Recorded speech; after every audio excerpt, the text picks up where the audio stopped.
상유타 니까야는 라훌라경에서 육권 육경에서 무상고 무아를 봐서 완전히 아랑까지 가는 그 경지를 말씀하겠습니다. 해보시죠. 네, 쌍유따니까야 이곤 제18주 라울라 상유따부터 하겠습니다. 먼저 이제 이 라울라 상유따 경의 어떤 의의와 취지를 한번 살펴보기 위해서 이 경이 나오기 전 부처님이 애아들인 라울라를 출가시켰던 그리고 그 라울라 존자에게 하셨던 말씀 등을 다시 한번 상기하면서 경을 좀 시작해 볼까 합니다. 라울라 존자는 세존의 애아들이요 세존께서 출가하셨던 바로 그날에 태어났다고 한다. 부처님이 깨달음을 증득하신 지 2, 3년 뒤에 고향을 방문하셨을 때 부처님의 이전을 안하였던 야소다라비는 라울라에게 라울라야 저분이 너의 아버님이시다. 가서 너의 상속물을 달라고 하렴이라고 시켰다. 라울라 왕자는 부처님께 다가가 현자시여 당신의 그늘은 즐겁습니다. 저에게 상속물을 주십시오라고 했다. 그러자 세존께서는 사리부타 존자에게 라울라를 출가시키게 하셨다. 이처럼 부처님이 어린 아들에게 주신 상속물은 바로 출가였다. 라울라 존자를 출가시키면서 세존께서는 다시는 세상에 태어나지 말라는 간곡한 말씀을 하셨다. 이처럼 출가는 다시 태어남을 거부하는 것이요. 12연기 결론이 생로사를 거부하는 것이요.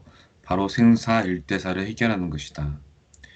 그러나 세상 사람들은 존재와 삶에 무한한 의미를 부여하고 태어나지 않음을 허무 깊은 나락중으로 상상하여 두려워한다. 그렇다면 어떻게 해야 태어나지 않을 수 있을까? 중요한 것은 다시는 태어나지 않는 방법일 것이다. 세존께서는 상유따니까야 라울라 상유따에서 이 세존께서 하신 말씀을 찾을 수 있다. 22개 가운데 20개 경들에서 반복해서 나타나고 있는 오온에 대한 무상, 고, 무아의 통찰을 통한 염호, 이욕, 해탈, 해탈직연의 가르침이 그 답이다. 이들 20개 경은 먼저 눈, 귀, 코, 혀, 몸, 마음 등 안의 감각장소와 그 대상인 형색, 소리, 냄새, 맛, 감촉, 버브, 밖의 감각장소와 감각장소와 이것으로 인하여 생기는 6가지 아름, 아리 등과 오온을 각 경에서 하나씩 나열한다. 그런 뒤에 이들을 무상한 곳으로, 괴로운 곳으로, 무아로 솔직하게 볼 것을 문답을 통해서라고 있다. 불자는 부처님의 자녀라는 뜻이다. 세존께서 애아들 라울라에게 특별히 하신 말씀은 특히 부처님의 자녀라 자처한 우리 대중에게 강조해서 말씀하시고자 한 것이라고 받아들여야 할 것이다. 그래서 이제 이 라울라 성일달에 들어가기에 전후 배경과 어떤 의의를 기곡글에서 좀 먼저 찾아서 한번 읽어봤습니다. 이제 본 경으로 들어와서요. 1장 첫 번째 품 눈경 이와 같이 나는 들었다. 한때 세존께서는 사아띠에서 제타숲에 아나타 빈디카 원님에 머무셨다. 그때 라울라 존자가 세존께 다가갔다. 가서는 세존께 절을 올린 뒤 한곁에 앉았다. 한곁에 앉은 라울라 존자는 세존께 이렇게 말씀드렸다. 세존이시여, 세존께서 간략하게 법을 설해 주시면 감사하겠습니다. 그러면 저는 세존으로부터 법을 들은 뒤 혼자 운동하여 방일하지 않고 열심히 스스로 독려하며 지내고자 합니다. 라울라여, 이를 어떻게 생각하는가? 눈은 항상한가 무상한가? 귀는 항상한가 무상한가? 이하, 코, 혀, 몸, 만호는 항상한가 무상한가? 라고 질문하셨습니다. 이어 라울라여, 이를 어떻게 생각하는가? 눈의 대상인 형색은, 귀의 대상은 소리는, 이하 냄새는, 맛은, 감촉은, 만호 대상인 법은 항상한가 무상한가? 라울라여, 이를 어떻게 생각하는가?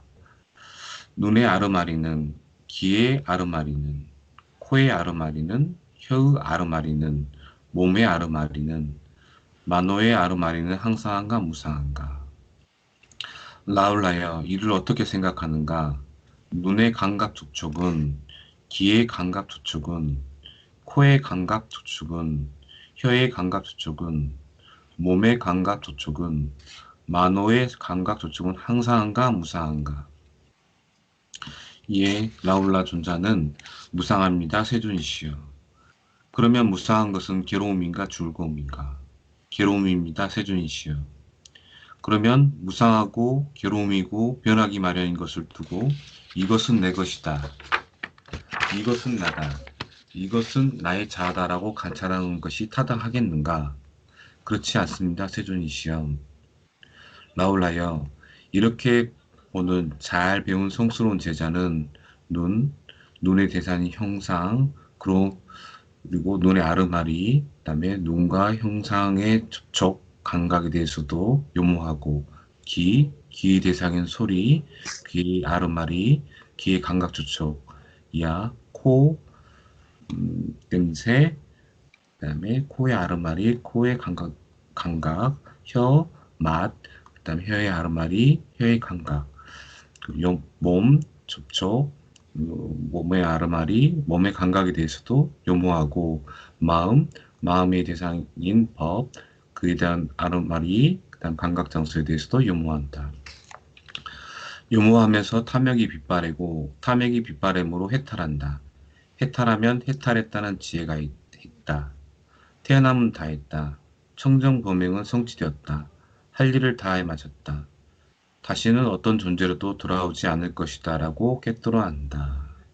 즉 부처님이 다시는 이 세상에 태어나지 말라는 가르침과 어떤 죄로 돌아오지 않는 그 가르침과 그에 이르는 방법으로서 어떤 무상 그리고 그에 따른 그것을 어떠 주지하지 못하는 무아에 대해서 철저하게 철견할 것을 자신의 애아들인 존자에게 가르쳐 주셨습니다. 이 각주를 한번 봐보시면 탐욕의 빗바람이란 도를 말한다. 이것은 즉 도는 오염원에 대한 탐욕이 빗바래고 던져버릴 때 생기기 때문에 탐욕의 빗바람이라 불린다. 주석서에는 염호하다에 대한 설명은 나타나지 않지만 이것의 명사인 염호를 강한 이빠사나를 뜻한다고 계속해서 설명하고 있다. 강한 이빠사나란 10가지 이빠사나 지혜 가운데 공포의 지혜, 이염을 관찰하는 지혜, 해탈하기를 원하는 지혜, 쌍까라에 대한 평온의 지혜의 4가지 지혜와 동의어이다. 그러므로 염호, 이욕, 해탈, 구경 해탈지는 차례대로 강한 이빠사나, 도, 가, 반조를 뜻한다고 추가 설명을 해놓았습니다. 예, 오늘 니까야는 여기까지입니다. 네, 잘하셨습니다. 오늘 설명한 것이 이 이빠사나의 그 핵심이 다 들어 있습니다.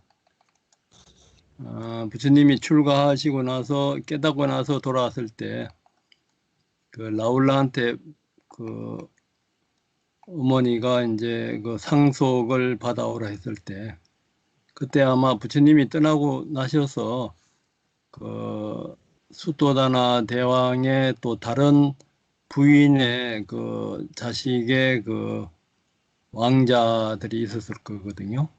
그래서 아마 이때도 그 왕권 세속에 대해서 뭐 그런 이제 확실하게 이제 받으려고 아버지한테 가서 상속을 받아오라고 그렇게 말했을 수가 있어요. 그런데 이제 부처님은 어떤 왕권의 상속이 아닌 법의 상속을 이제 주셨고 그 법의 상속으로 인해서 라울라도 이 오온에서 무상고 무아를 봐서 완전한 영원한 이제 그 해탈의 이제 상태에 가는 겁니다. 라울라가 이제 출가하고 나서 라울라가 처음에는 사리불 존자한테 지도를 받았는데 수행에 진척이 없고 완전히 깨달음까지 못 가자 부처님이 이제 라울라를 이제 불러서 호흡을 하게 하면서 이렇게 눈, 귀, 코, 혀, 몸, 만호, 아나파나사티, 그 호흡 관찰을 하면서 눈, 귀, 코, 혀, 몸, 여기에서 이제 오원, 그 색성향 미적법 안입이 설신이에서 이 접촉하고 이제 접촉하고 이제 안식, 그 인식, 그리고 이제 그 반응하는 거, 저쪽 다음에 감각, 인식, 반응하는 거, 여기에서 이제 무상고 무아를 봐서 변하는 것은 내가 아니니까.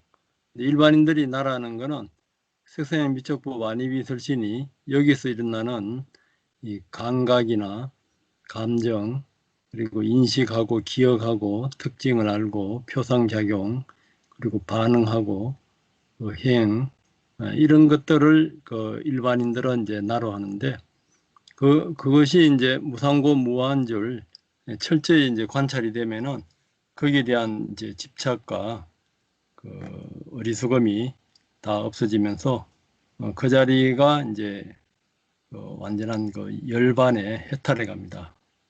그때도 이것을 꿰뚫어 아는 그 지혜가 생겼어요. 지혜가. 그래서 이제 이 지혜를 대성에서는 불성이라 그러고 남방에서는 이제 빠리니빠네 들 때는 이 지혜마저도 없어지면서 이제 반열반이 된다. 그렇게 했는데 그거는 이제 체험으로 확인해 보는 수밖에 없습니다. 여기 대해서 뭐 질문이나 더 나누고 싶은 이야기 있으면 하시고요. 이건 계속 우리 반복해서 해오고 또 수행으로 해오는 것이기 때문에 다 이해가 되시죠?